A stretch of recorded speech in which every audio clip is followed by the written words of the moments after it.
मेरे प्यारे भाइयों, जैसा कि आपको पता है कि झारखंड के अंदर एसआईआर लागू हो चुका है और एसआईआर का फॉर्म भरा जा रहा है। इसलिए मैं आपको बड़े सरल भाषा में एसआईआर फॉर्म भरने का आसान ट्रिक बता रहा हूँ। इसको पहले समझ लें। यह है आपके सामने एसआईआर का फॉर्म। इसमें आवेदक का पूरा डिटेल्स यहाँ लिखा गया है, उसका एड्रेस यहाँ पे लिखा गया है और ये स्कैन करने के बाद पता चल जाता है कि ये लाभुक का पूरा इन्फॉर्मेशन का पता चल जाता है। यहाँ पे ये फ़ोटो लगा हुआ है और अभी फॉर्म जो भरेंगे इसमें करंट एक फ़ोटो उनको डालना होगा। यहाँ पे बीएलओ का नाम लिखा गया है और उसका मोबाइल नंबर है। इस फॉर्म को हम भरने में 3 पार्ट में भाग करते हैं। पहला, हम यहाँ पे एक पार्ट का नाम ए रखते हैं, दूसरा इस पार्ट का नाम हम बी रखते हैं और तीसरा ये निचला वाला कॉलम में जो है इस पार्ट का नाम हम सी रखते हैं। किसी चीज़ को लिखने से पहले हम ऊपर से शुरू करते हैं, लेकिन एसआईआर का फॉर्म जब हम भरेंगे तो हम सबसे पहले नीचे से शुरू करेंगे, सी वाला कॉलम को।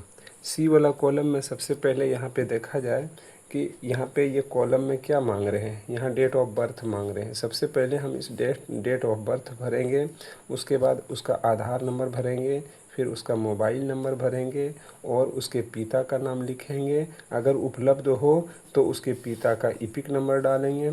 फिर उस आवेदक का माता का नाम लिखेंगे। अगर उपलब्ध हो तो उसका ईपिक नंबर लिखेंगे और फिर उसके बाद अगर इस आवेदक का शादी हो गया हो तो उसके पति या पत्नी का नाम उसमें लिखेंगे। फिर अगर उपलब्ध हो तो उसका ईपिक नंबर डालेंगे। इस तरह से हम यहाँ पे जब ये सी वाला कॉलम पूरा फुलफिल भर देंगे तो भरने के बाद अब हम यहाँ पे डेट ऑफ बर्थ पर जाएंगे। देखेंगे कि अगर वो 1987 से पहले जन्म लिया है तो फिर हम देखेंगे उसको कि 2003 की सूची में नाम है कि नहीं है। अगर उसका नाम 2003 की सूची में है तो कॉलम नंबर ए में पूरा डिटेल्स उसका डालेंगे और अगर नहीं है तो फिर यहाँ पे लिखेंगे गत गहन पूर्वेक्षण सर्वे में उसका नाम 2003 की सूची में उपलब्ध नहीं है, ये कह के यहाँ लिख दिया जाएगा और इस कॉलम को बी वाला कॉलम को क्रॉस करके काट देंगे। अब दूसरा फॉर्मूला ये है कि 1987 के बाद अगर वो जन्म लिया है और 2 दिसंबर 2004 से पहले जन्म लिया तो इस कॉलम में अब देखा जाएगा इसके पिता या इसके माता का नाम 2003 की सूची में उपलब्ध है कि नहीं है। अगर उसका नाम उपलब्ध है तो उसका ब्यौरा कॉलम नंबर बी में भरेंगे और कॉलम नंबर ए को फिर इस तरह से क्रॉस कर देंगे।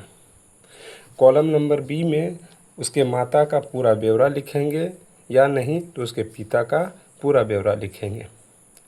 अगर माता और पिता दोनों का नाम अगर 2003 की सूची में नहीं है तो ऐसे कंडीशन में फिर यहाँ पे लिखेंगे कि गत गहन पुनरीक्षण सर्वे में उनके माता और पिता का नाम 2003 की सूची में अंकित उपलब्ध नहीं है, ये कह के यहाँ लिख दिया जाएगा और कॉलम नंबर बी को भी लिख देंगे और कॉलम नंबर ए को क्रॉस कर देंगे।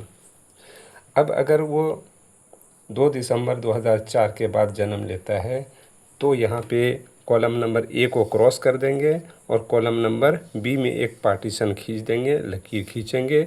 एक साइड में माता का ब्यौरा पूरा लिखा जाएगा और दूसरे साइड में उसका पिता का ब्यौरा लिखा जाएगा और साफ साफ लिखेंगे। यहाँ ए नंबर कॉलम और बी नंबर कॉलम में जो कुछ भी अगर आवेदक का ए में ब्यौरा लिखा जा रहा है या आवेदक के पिता माता का अगर ब्यौरा लिखा जा रहा है तो 2003 की सूची में जिस तरह से नाम है उसी तरह से भरेंगे। और हम आप लोगों को एक सजेशन करेंगे कि कॉलम नंबर सी को अगर आप इंग्लिश में भरें तो बहुत अच्छा होगा, टाइपिंग करने में मिस्टेक नहीं होगा। अगर आप इसको हिंदी में भर देते हैं तो फिर कंप्यूटर में टाइपिंग करने में इंग्लिश में स्पेलिंग के मिस्टेक हो सकता है। इसलिए बेहतर है कि कॉलम नंबर सी को इंग्लिश में अपना नाम साफ साफ अक्षरों में लिखें और कॉलम नंबर ए में जिस तरह से 2003 की सूची में लिखा गया है या कॉलम नंबर बी में जिस तरह 2003 की सूची में लिखा गया है उसी तरह से सेम उतार दें। गलत हो तो गलत ही उतारें, सही हो तो सही उतारें। और यहाँ पे फिर विधानसभा संख्या, भाग संख्या और क्रम संख्या सारा लिखकर फॉर्म को सबमिट कर दें। यहाँ पे सिग्नेचर करना है और सिग्नेचर करने के बाद फिर बीएलओ के यहाँ जमा कर देना है। बीएलओ यहाँ पे सिग्नेचर करेंगे, मुहर मारेंगे और यहाँ पे फिर एक मुहर मारेंगे। वो अपना भाग संख्या नया, पुराना और गृह संख्या के साथ फिर ये एक फॉर्म आपको रिसीविंग दे देंगे। आप रिसीविंग रखेंगे और एक फॉर्म आपका ऑनलाइन हो जाएगा।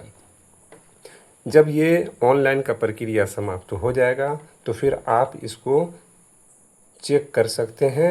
यहाँ पे इपिक नंबर दिया गया है, इस इपिक नंबर के साथ आप चेक कर सकते हैं। अगला वीडियो में हम इपिक नंबर के साथ चेक करने के लिए पूरा प्रोसेस बताएंगे।